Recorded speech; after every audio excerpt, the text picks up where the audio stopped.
Laurent Jade a développé ici à Bobo-Dioulasso une nouvelle technologie de valorisation des déchets des industries de noix de cajou, adaptée à la valorisation des coques d'anacarde, qui représentent un gros volume de déchets au niveau des industries de noix de cajou.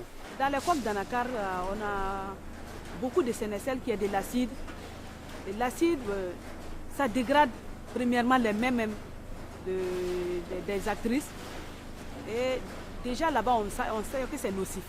C'est une huile acide qui est nocive pour l'environnement, c'est-à-dire qu'il peut s'infiltrer dans les nappes phréatiques, polluer l'eau, polluer la terre.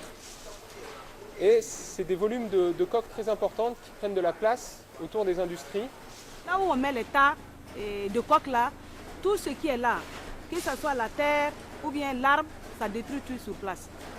La première idée était de brûler les coques en combustion directe pour les transformer en cendres et en fumée.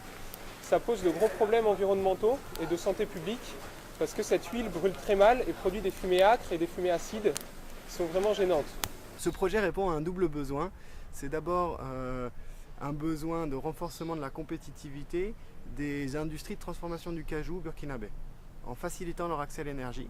Mais c'est aussi un besoin très important de préservation des ressources forestières en réduisant la consommation de bois de cette industrie et donc en luttant contre la déforestation.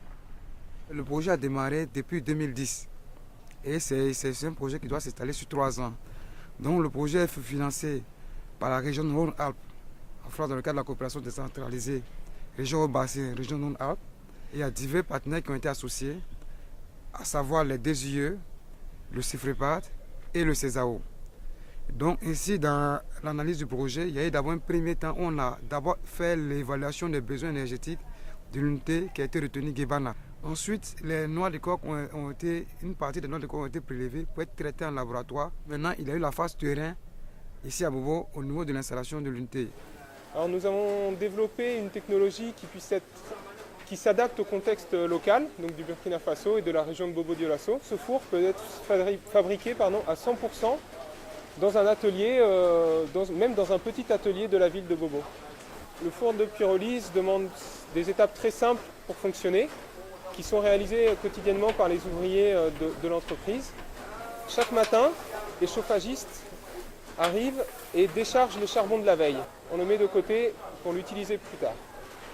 Ensuite, on va allumer un petit feu dans le bas du four à base de coque pour lancer un peu, chauffer l'ensemble. On va fermer la porte. Donc les coques rentrent par le sas qui est au-dessus du four et tombent dans le four qui est déjà chaud grâce au feu. En présence de cette température et comme on a un défaut d'oxygène à l'intérieur, les coques vont se décomposer et créer le gaz de pyrolyse qu'on va valoriser pour chauffer la chaudière.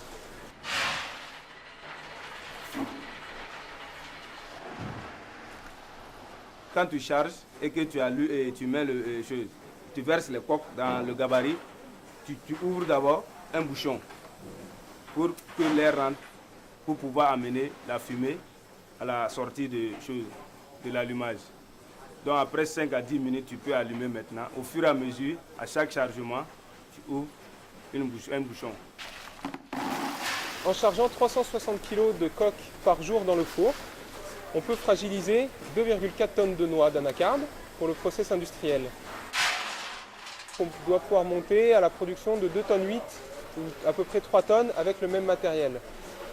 Mais on estime qu'on pourrait avoir un volume de traitement à peu près 3 à 4 fois supérieur. Pour éteindre la nuit, la pyrolyse, il suffit de boucher tous les entrées d'air. Et que vous allez voir la flamme qui va descendre dans la pyrolyse. Tout petit peu, jusqu'à va s'éteindre. C'est comme ça. On fait une maintenance de la machine. À chaque 2 semaines, on nettoie le gabarit. On enlève les distributeurs qui sont dans le gabarit. On nettoie tout dedans.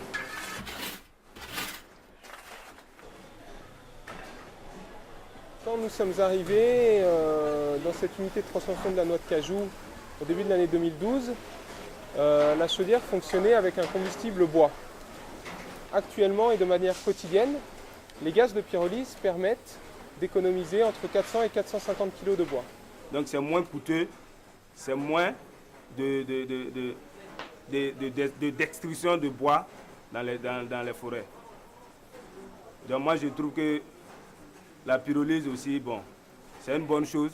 Ça améliore beaucoup de trucs, ça améliore beaucoup la facilité même du travail même. Après le traitement des coques, on obtient du charbon de coque. Il est valorisable directement dans des foyers de cuisinières. Il a des caractéristiques proches des charbons trouvés dans le commerce. On peut ensuite essayer d'améliorer sa qualité, notamment améliorer sa compacité pour qu'il demande moins de sacs pour le transport par exemple, en développant un système de presse à briquettes, c'est-à-dire qui permettrait de faire des petites briques avec le charbon pour pouvoir le transporter et l'utiliser plus facilement. Pour le charbon de coque, on a déjà mené une action de formation avec divers artisans au niveau local ici.